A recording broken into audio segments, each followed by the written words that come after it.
ইউনূস প্রশাসনের কেন বাংলাদেশের সঙ্গে সঙ্গে পাকিস্তানের প্রতি এত প্রেম জাগছে, কেন কোথায় কোথায় সেই সম্পর্ক রয়েছে, একবার সেটাও আপনাদের সামনে আমরা তুলে ধরবার চেষ্টা করি। বাংলাদেশে হিন্দু সম্প্রদায়ের মানুষের উপর হামলা বা নির্যাতনের ঘটনা ঘটেনি, অথচ ভারতে প্রতিনিয়ত মুসলমানদের উপর নির্যাতন করা হয়। বাংলাদেশের সাথে ভারতের যেই ইস্কন ইস্যু, চিন্ময় কৃষ্ণা ইস্যু, এই সকল ইস্যুতে দুই দেশের মধ্যে জনগণ টু জনগণ একটা দূরত্ব তৈরি হয়েছে। পাশাপাশি এই সিদ্ধান্তটা এই মুহূর্তে ভারতের একাংশ উগ্রপন্থী হিন্দু যারা, তাদেরকে হয়তো খুশি করছে।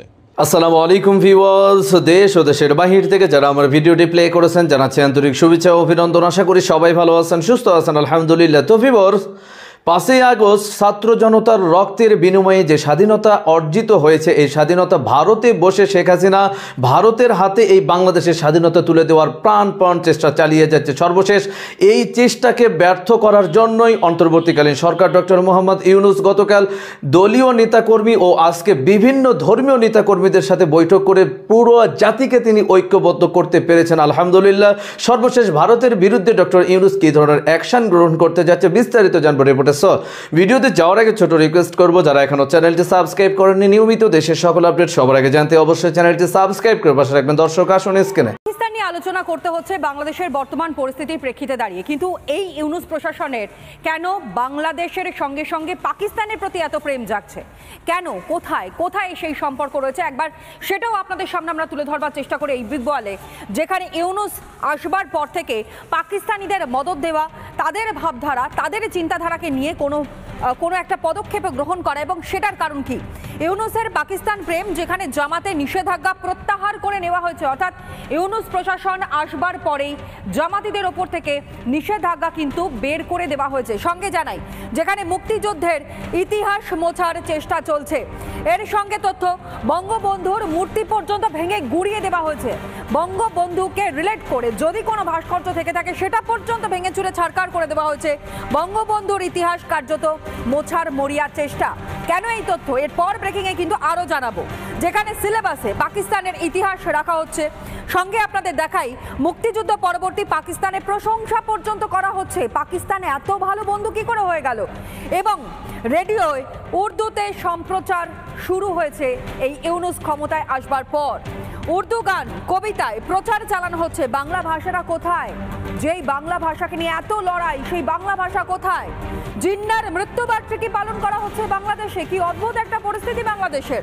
সঙ্গে আপনাদের জানাই, যেখানে জঙ্গিদের জেল মুক্তি, শুধু জঙ্গি নয়, অপরাধীদের পর্যন্ত জেল থেকে মুক্তি দেওয়া হয়েছে শুধুমাত্র এই ব্যক্তির তত্ত্বাবধানে, এই ব্যক্তির নির্দেশে। পাক হাই কমিশন এবং খালেদার মধ্যে বৈঠক ইতিমধ্যে সম্পন্ন হয়েছে। এই ব্রেকিং ও রিপাবলিক আপনাদের সামনে তুলে ধরেছে। পাকিস্তানের সঙ্গে সুসম্পর্কের বার্তা দেওয়া হয়েছে। কেন? বন্ধুত্বপূর্ণ সম্পর্ক আরও বাড়িয়ে দেবার জন্য। আর যেমনটা আপনাদেরকে জানাচ্ছিলাম যে বঙ্গবন্ধুর যাতে কোনো অস্তিত্ব বাংলাদেশে না থাকে, তার জন্য মরিয়া চেষ্টা, উঠে পড়ে লেগেছে ইউনূস প্রশাসন। বাংলাদেশ এবং ভারতের সম্পর্ক একেবারেই তলানিতে বা তিক্ততার চরমে।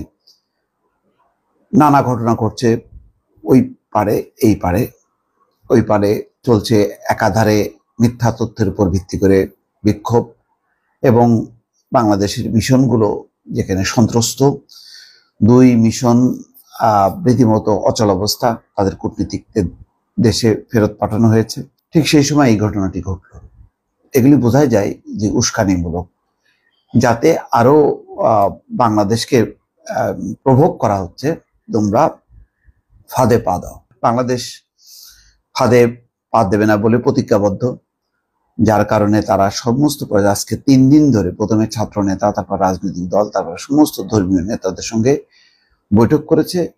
একটাই হচ্ছে সেখানে বিষয়, যে জাতীয় ঐক্য কি প্রশ্নে, বাংলাদেশের স্বাধীনতা এবং সার্বভৌমত্বের প্রশ্নে কোনো রকম ছাড় নেই, এবং সব দল, সব মত, সবাই অন্তত এই একটা পয়েন্টে ঐক্যবদ্ধ। যাই হোক, খবরটা হলো এই, পঞ্চগড়ে মমিন পাড়া সীমান্তে আনোয়ার হোসেন নামে এক বাংলাদেশিকে গুলি করে মরদেহ নিয়ে গেছে বিএসএফ। বৃহস্পতিবার 5ই ডিসেম্বর মধ্যরাতে এই ঘটনা ঘটে। এই ঘটনায় নীলফামারী 56 বিজিপি ব্যাটালিয়নের পক্ষ থেকে যোগাযোগ করা হচ্ছে বলে জানা গেছে। দর্শক, খুবই সংক্ষিপ্তভাবে এসছে খবরটা, আর এখনো পর্যন্ত অন্য কোনো পত্রিকায় আমি কয়েকটি অনলাইন চেক করছি, সেখানে এখনো পর্যন্ত পাওয়া যায়নি। কালের কণ্ঠ দেখলাম, তারপরে আমাদের সময়, সেখানেও পাচ্ছি না। দর্শক আর কোনো জায়গায় এসছে কিনা আমি একটু আপনাদেরকে জানাই। হ্যাঁ, আরেকটা এসছে যুগান্তরে সীমান্তে ফের বিএসএফ এর গুলি, বাংলাদেশি নিহত। পঞ্চগড় মমিনপাড়া সীমান্তে আনোয়ার হোসেন নামে এক বাংলাদেশিকে গুলি করে লাশ নিয়ে গেছে বিএসএফ। বৃহস্পতিবার মধ্যরাতে এই ঘটনা ঘটে।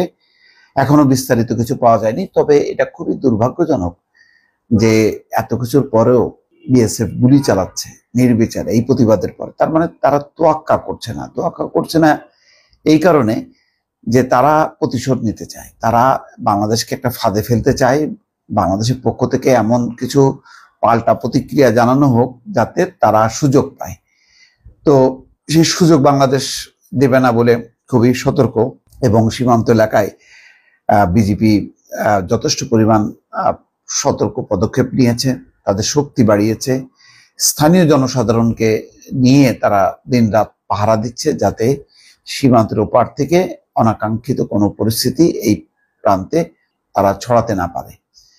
এখন এই পরিস্থিতি কতদিন চলবে, আলাপ আলোচনার মধ্য দিয়ে পরিস্থিতি স্বাভাবিক হবে কিনা এটা বলা যাচ্ছে না। তবে এই মুহূর্তের যা ঘটছে সীমান্ত এলাকায় এবং ভারতের বিভিন্ন জায়গায় বাংলাদেশ বিরোধী যেভাবে প্রচারণা চলছে, তাতে এটা নজিরবিহীন। মানে গত 50 বছরে এরকম ঘটনা ঘটেছে কিনা সন্দেহ, কিন্তু এবার তারা করছে এই কারণে গত 15 বছর তাদের একটা অঙ্গরাজ্য ছিল বাংলাদেশ বলা যায়, সেই অঙ্গরাজ্য হাতছাড়া হয়ে গেছে। এটা তারা কোনোভাবেই। দর্শক, স্ক্রিনে আমরা সে সম্পর্কে বিস্তারিত জানলাম। এ বিষয়ে আপনাদের মতামত কমেন্টে জানান, কেউ ভিডিওটি স্কিপ করবেন না। ভারত ইস্কন ইস্যুকে নিয়ে যতটুকু নাড়া দিয়েছে জাতিসংঘ বা যুক্তরাজ্য থেকে, কিন্তু বাংলাদেশকে বারবার সতর্ক করা হচ্ছে যে যে কোনো সময় ভারত সন্ত্রাসী বড় একটি হামলা চালাতে পারে বাংলাদেশে। সর্বশেষ ভারত ও বাংলাদেশের এই হামলাহামলির পরিস্থিতি কি দাঁড়াতে পারে, বিস্তারিত জানবো এই রিপোর্টে। ঘটনাটি অবশ্যই নিন্দনীয়, তবে আমার কাছে মনে হচ্ছে এই সিদ্ধান্তটা ভারতের একটা স্টেট এমন সময় আনলো যখন বাংলাদেশের মানুষ অনেকটা আমরা শান্ত হচ্ছি। আমাদের সরকার দেশ এবং কি বলা হয় যে দেশপ্রেমের ইস্যুতে বা সার্বভৌমত্বের ইস্যুতে পুরো জাতিকে এক করার চেষ্টা করছে। আওয়ামী লীগ ছাড়া মোটামুটি সবাই দৃশ্যত একত্রিত হয়েছে, বিভিন্ন ধর্মীয় গোষ্ঠী তারা একত্রিত হয়েছে বিভিন্ন জায়গায়। আমাদের এই মুহূর্তে প্রধান উপদেষ্টা তিনি তার কর্মকাণ্ড চালিয়ে যাচ্ছেন। তো ভারত হঠাৎ করে যে সিদ্ধান্তটা নিয়েছে, ভারতের আসাম রাজ্য, আমি মনে করি এটা আমাদের দেশের মানুষকে হালকা উস্কানোর জন্য। তবে এই ইস্যুতে আমরা নিন্দা প্রকাশ করব, কিন্তু কোনো ধরনের প্রতিবাদ, বিক্ষোভ, সমাবেশ অথবা ধরেন ভারতীয় অ্যাম্বাসি ঘেরাও বা সামহাও মিডিয়াতে বিদ্বেষমূলক বক্তব্য আমরা যেন না ছড়াই, এটা আমার কাছে নতুন ফাঁদ ছাড়া কিছু মনে হয় নাই। কারণ এই ঘটনাগুলো ভারতে চলমান, তবে এখন এই মুহূর্তে করার কারণ হচ্ছে বাংলাদেশ দেশিদেরকে আরেকটু উস্কানোর জন্য যে না, ভারতের রাজ্যে এটা যেটা হচ্ছে। অবশ্যই দেখেন, প্রত্যেকটা মানুষের নাগরিক অধিকার, ধর্মীয় অধিকার লালন পালন করার সুযোগ আছে, কিন্তু ভারত কি বলছে যে ভারত আমাদেরকে এত সাম্প্রদায়িকতার মানে সবক দিতে আসছে। আসাম রাজ্যে আপনার একটা ব্যতিক্রম সিদ্ধান্ত নিয়েছে।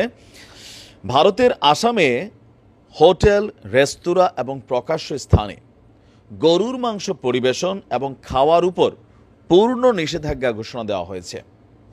আসামের বিজেপি দলীয় মুখ্যমন্ত্রী, দেখছেন এই সেই বিজেপি যারা লোকসভায় আমাদেরকে নিয়ে কথা বলে, এই মুখ্যমন্ত্রী যিনি আছেন, মানে আমাদের যেমন প্রধানমন্ত্রী ভারতের স্টেট ভিত্তিক রাজ্য, সেখানে আসামের যে প্রধানমন্ত্রী তাকে মুখ্যমন্ত্রী বলা হয়, তার নাম হচ্ছে হিমন্ত বিশ্ব শর্মা। তো কেমন প্রধানমন্ত্রী পাইছে? এটা কি আসাম জাতির জন্য প্রধানমন্ত্রী পাইল? না, আসামে বসবাসকারী হিন্দুদের জন্য তিনি সম্ভবত প্রধানমন্ত্রীর দায়িত্বে আছেন।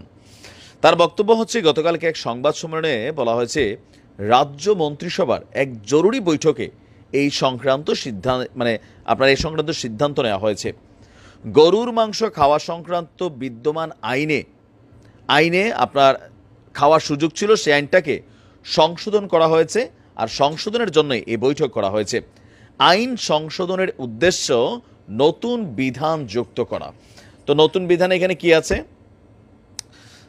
আসামের এই মুখ্যমন্ত্রী বলছেন তারা সিদ্ধান্ত নিয়েছেন আসামের কোনো রেস্তোরাঁ বা হোটেলে গরুর মাংস পরিবেশন করা যাবে না, কোনো প্রকাশ্য অনুষ্ঠান বা প্রকাশ্য স্থানেও গরুর মাংস পরিবেশন করা যাবে না।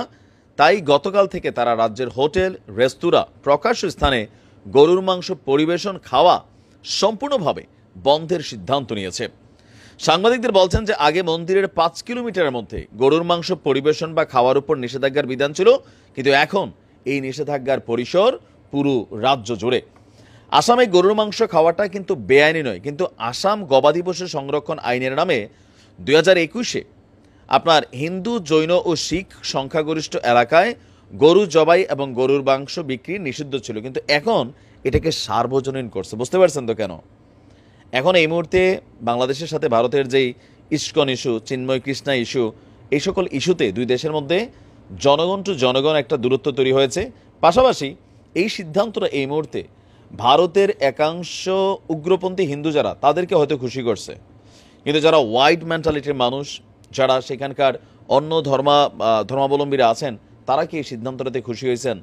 সামনে রমজান আসতেছে। একজন মুসলিমের জীবনে গরুর মাংসের বেশ কিছু কানেক্টিভিটি আছে। রমজান বলেন, কুরবানি বলেন, আরও বিভিন্ন জায়গায় আকিকা বলেন, অথবা পারিবারিক একটু আয়োজন হোক, এটা খুবই আমাদের যে রান্না বান্না, খাবার দাবারের রেসিপিগুলো কানেক্টেড। তো ভারত সরকারের এই সিদ্ধান্তরা, সরকারের বলতে আমরা আসাম রাজ্যের যে সিদ্ধান্ত দেখছি, এটা নিয়ে তাদের দেশের মানুষই কিন্তু অলরেডি সমালোচনা করছে যে এটা আরেকটা উস্কানিমূলক অ্যাক্টিভিটিস।